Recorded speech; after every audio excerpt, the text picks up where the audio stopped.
À l'écoute des radios Mali, il est 13 h, c'est l'heure de votre journal de la mi-journée.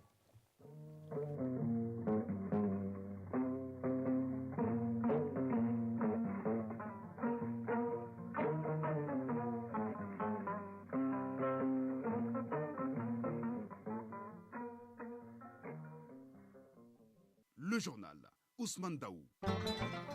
Mesdames et messieurs, bonjour. À la une de ce 13 h, fin ce week-end à Bamako du Salon de l'Habitat, plusieurs recommandations ont été formulées avec en toile de fond la signature d'un accord de partenariat avec le Royaume chérifien, pays invité de cette 7e édition. Batraoré nous fera le point. À Mopti, le comité régional de coordination humanitaire et les responsables locaux autour de la table pour mettre en place un plan de réponse humanitaire dans les régions du centre. Aminata Touré nous en parlera. Les travaux de réhabilitation de la route Ngouana-Missala ont été lancés sur l'initiative du maire de Kalabankoro. Le calvaire des citoyens sera bientôt un mauvais souvenir. Bemba Sivi était au lancement des travaux. Dans notre dossier de ce lundi, dans le viseur de Bourama Traoré, nos assiettes alimentaires qui sont très souvent remplies de gras, du sel et du sucre, preuve du changement de nos habitudes alimentaires. Ce changement, le plus souvent, est accompagné de certaines maladies qui ont pour nom diabète, hypertension et obésité. Le sport sera l'affaire de Foti Tunkara. Il nous parlera de football et de basketball. Entrée en matière ratée du stade malien de Bamako au Sénégal à la compétition. La compétition a pour nom Basketball African League. Voilà pour le sommaire. Dans un instant, les détails. Lundi 13 mars 2023, mesdames et messieurs, bonjour et bienvenue dans ce 13 h.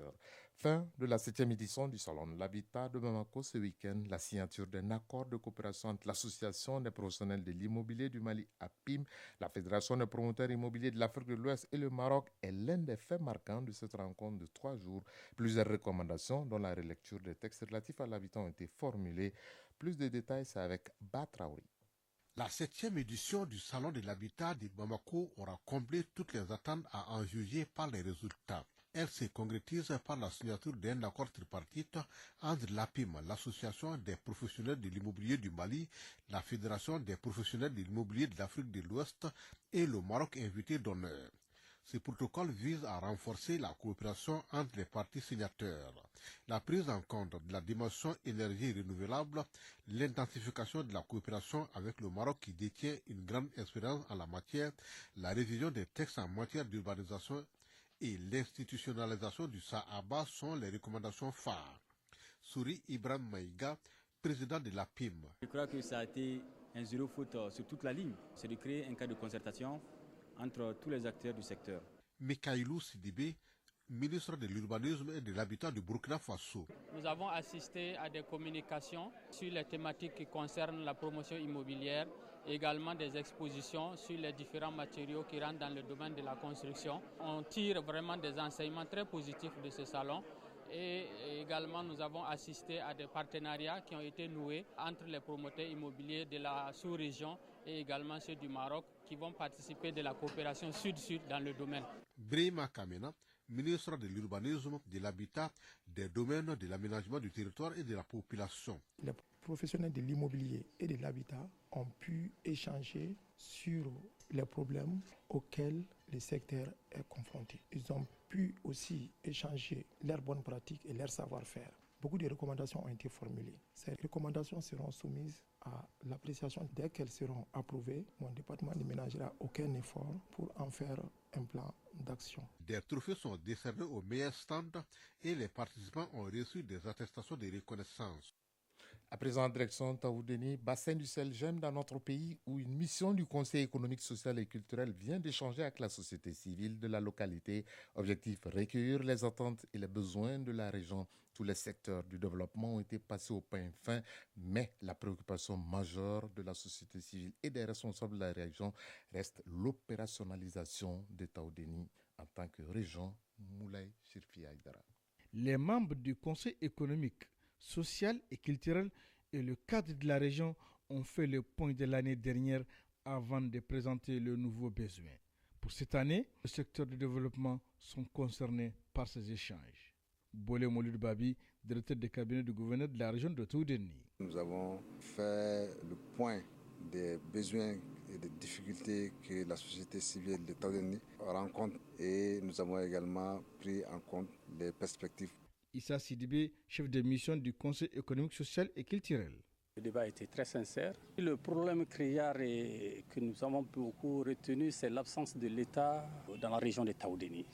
Ils ont soif que l'administration soit vraiment à leurs pieds et qu'ils retournent chez eux. Les populations de la nouvelle région font de l'espoir, à savoir l'opérationnalisation de la région. Tombouctou, Chirfimle Haidara pour l'ORTM.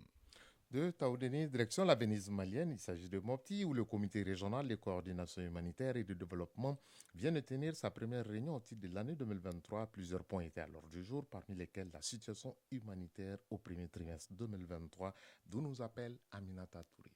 Impulser un développement durable harmonieux de la région, satisfaire les besoins humanitaires des communautés vulnérables, tels sont entre autres objectifs de cette première session du comité régional de coordination humanitaire et de développement. Ghislaine Gatou, chef de sous-bureau au Tchamopti. Nous avons lancé le plan de réponse humanitaire qui a montré que le besoin vient d'augmenter au niveau de toutes les régions du centre. Et cela a été prouvé lors des différentes présentations de clusters sur le plan nutritionnel, sur le plan santé, sur le plan éducation. Les interventions des clusters sur la situation humanitaire au premier trimestre 2023 et les dispositions à prendre pour le relèvement socio-économique des populations sinistrées, suivi des questions-réponses, ont permis au comité d'analyser le bilan des réalisations des activités sectorielles incluant des solutions durables. Ghislaine Gatou, chef de sous-bureau au Tchamopti. Il y a une augmentation de personnes déplacées. Aujourd'hui, nous sommes à 86 000 personnes déplacés internes. Comment les acteurs humanitaires vont s'adapter à la nouvelle stratégie d'accès afin de répondre aux besoins. Colonel-major Abbas Dambélé, gouverneur de la région de Mopti. Les besoins des populations sont très contingents et qu'il nous faut nous adapter perpétuellement afin de pouvoir satisfaire ces besoins, d'apporter de meilleures réponses. Et au gouverneur d'inviter les différents acteurs à une synergie d'action pour le bonheur des populations vulnérables et la stabilisation de la région de Mopti. Mopti, Aminata Touré et Salif Dambélé pour l'ORTM. Pour atténuer le calvaire des usagers de la route, Ngouana Misalat, qui est très cabossé, le gouverneur de Koulikoro, le colonel-major Lamine Kapouri Sanogo et le maire de Kalabankoro ont lancé les travaux de réhabilitation de la route. Cette initiative est portée par le maire de Kalabankoro. À terme, la réhabilitation soulagera beaucoup la population. Aux cérémonies de lancement des travaux de réhabilitation, Bemba Sibi y était. Le calvaire des habitants de Gouana, Misala et Calaban-Est sera bientôt un triste souvenir avec le lancement des travaux de réhabilitation de la route par le gouverneur de la région de Koulikoro. Et les riverains de cette route n'ont pas voulu rater cette cérémonie qui augure la fin de leur souffrance. Ngolo Koulibaly, chef de village de Gouana.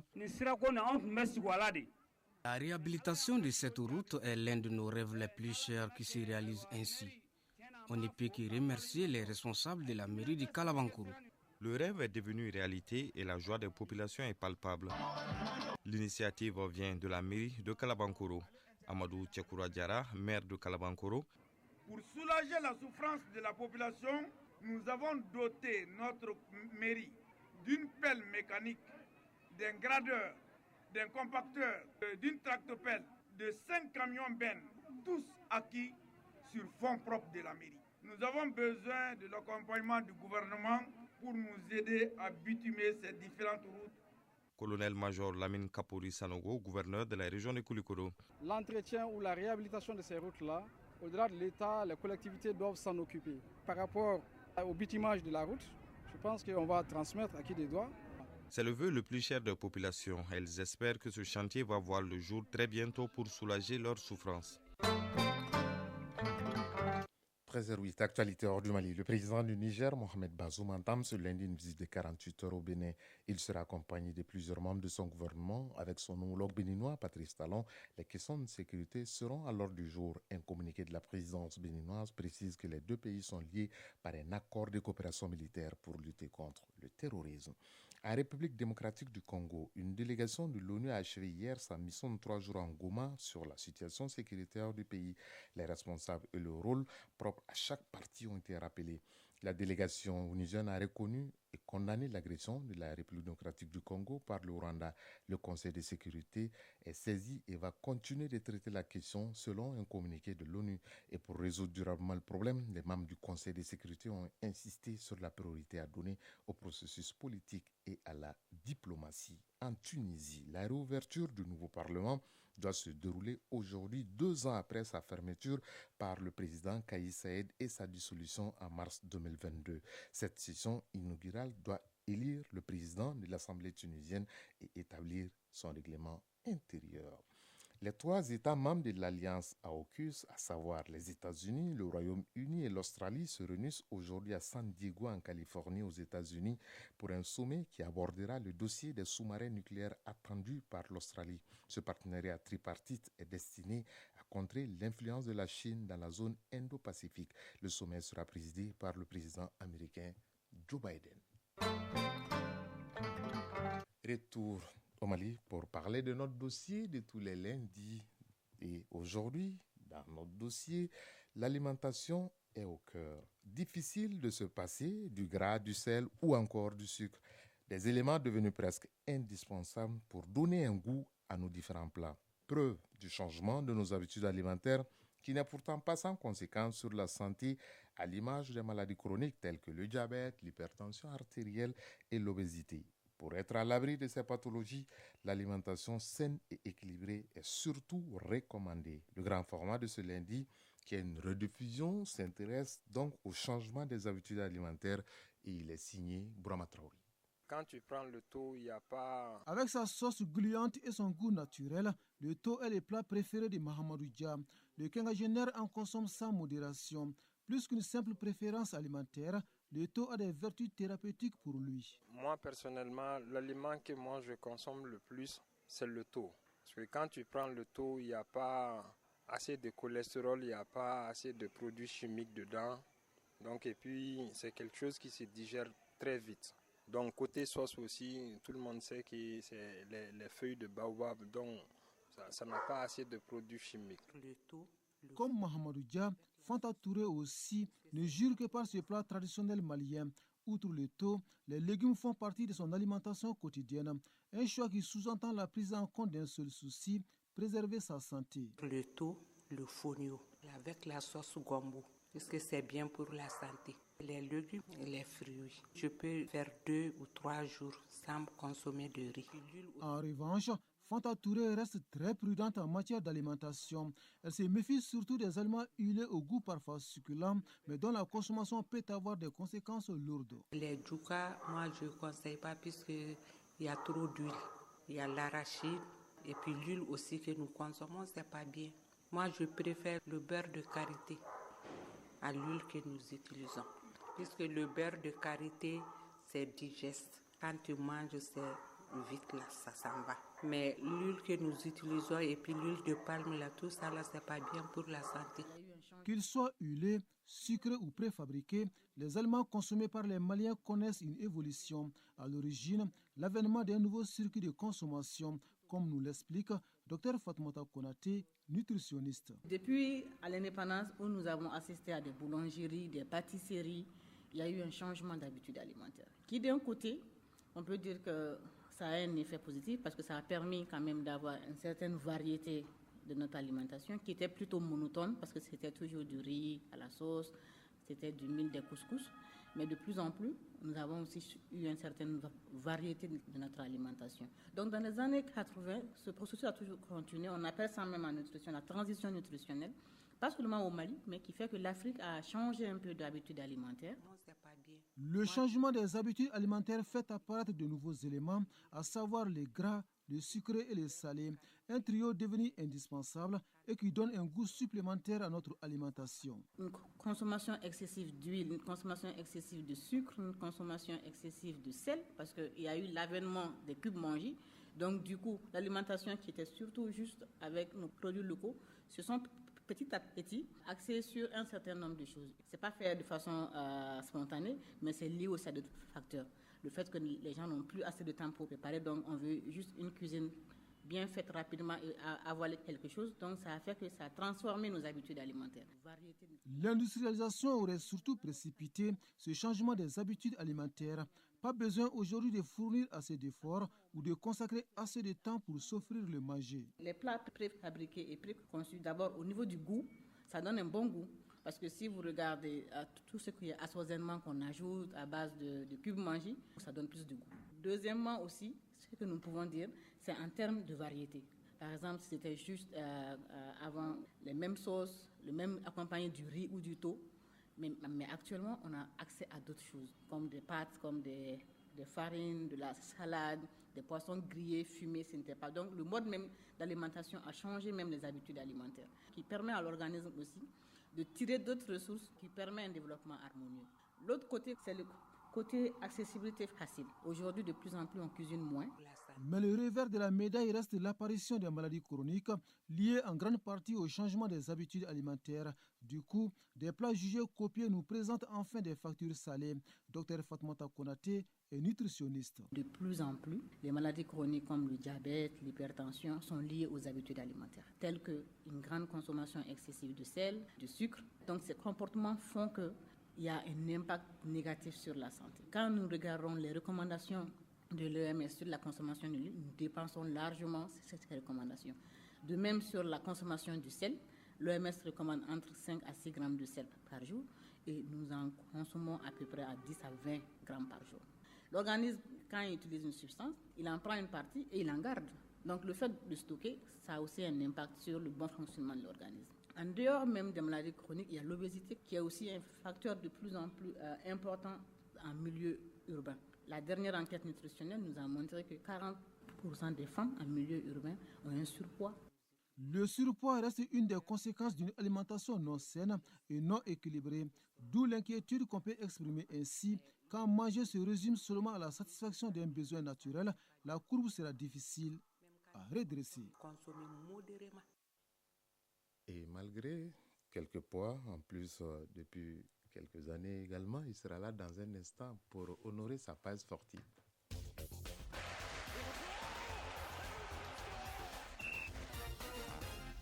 De Fotigui Tunkara. Fotigui, bonjour. Bonjour Smanda, bonjour à tous. Il aime bien manger malgré son statut de sportif. On commence par la Ligue africaine de basketball, autrement dit Basket Africa League. La troisième saison se poursuit avec la conférence du Sahara qui bat son plein à Dakar. Le Stade Malien de Bamako a effectué hier sa première sortie. Oui, entrée en lycée un peu loupée hier pour le Stade Malien de Bamako à Dakar Arena du Sénégal. Les Blancs de Bamako ont perdu 68-78 contre l'US Monastir de la Tunisie. À la mi-temps, le score était de 37-44 face aux Tunisiens champions en titre. Le Stade Malien de Bamako, assez impressionnant avec un jeu séduisant, n'a pas moins vendu chèrement sa peau. Auteur de 4 rebonds et 3 passes, le stadiste Suleiman Berté a terminé meilleur marqueur de la partie avec 34 points. Pour les explications techniques donc de cette rencontre, je vous propose d'écouter Kaba Kanté, l'entraîneur du Stade Malien de Bamako, qui se projette également sur le prochain match de son équipe. Il s'exprime au micro de notre confrère de M7 TV, Amadou Kouyaté. C'est assez joué sur certains détails pendant des cartons.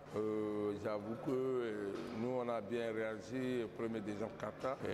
Quand on est revenu de la mi-temps, contre toute attente, l'équipe a mis une défense des zones contrairement à ce qu'on a préparé. On a joué, mais c'était difficile de mettre les points à un certain moment. On a changé de stratégie en attaque. Il y a un de nos meilleurs joueurs, l'Américain, qui a perdu 2 dents. Donc ça a fait que ça a changé le cours du match parce que après les gens qu'on a mis en place n'ont pas pu réagir conformément à ce que je voulais, c'est-à-dire mettre des tirs à 3 points. Et c'est ça qui a fait qu'on perdait des ballons chaque 3 attaques. Pour mettre un panier, c'est difficile, donc ils profitaient pour mettre des contre-attaques. Donc aujourd'hui, c'est normal. Moi, ça ne m'a pas surpris, mais ce qui était difficulté, c'était au premier, deuxième quart-temps, c'était la défense homme à homme. C'était un peu difficile en ce moment. Donc nous, on a beaucoup réagi. Et on va voir les défenses homme à homme et faire des corrections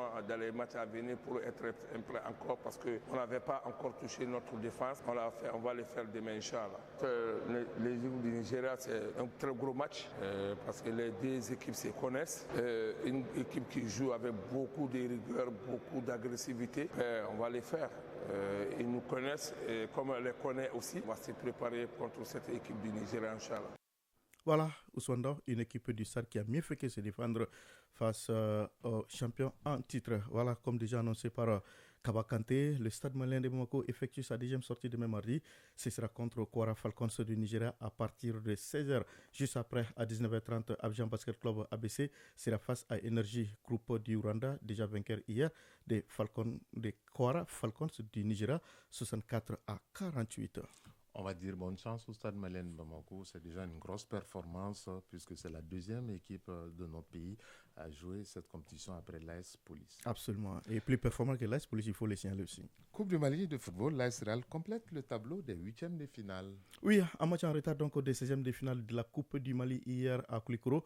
L'AS Real a battu Broummassa par le score de 3-0. Les Scorpions se qualifient ainsi pour les huitièmes de finale et rencontreront donc les COB pour une place en quart de finale. Ce sera samedi à partir de 15h à Bougouni, juste après à 18h. Le 11 créateur de Nyarela en découdra avec l'AS Alanson de Kouchala.